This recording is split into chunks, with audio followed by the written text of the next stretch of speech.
buat para kalau misalnya nggak punya uang, kalau uangnya pas-pasan, nggak usah sosokan lagi ya, jadi duit aja nggak ada, sosok. Jangan dekat-dekat denganku karena kamu bukan levelku. Kita beda kasta, beda segalanya. Beredar viral video lawas Hana Hanifah menunjuk-nunjuk ke arah kamera mengingatkan para pria hidung belang. Nama Hana Hanifah tengah jadi buah bibir. Hana Hanifah belakangan diakui sebagai kekasih oleh artis atau pemain sinetron Chris Hatta. Chris Hatta baru mengakui jika selama ini berpacaran diam-diam dengan Hana Hanifah. Pasangan ini memang kerap membagikan kemesraan di media sosial.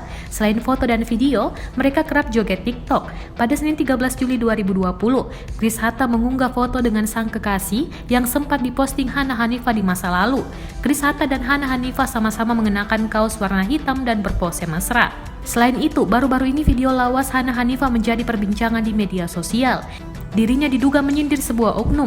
Video TikTok Hana Hanifah yang berisi pesan kepada pria hidung belang. Dalam video itu, Hana Hanifah menyarankan laki-laki tak usah jadi hidung belang kalau tak punya uang.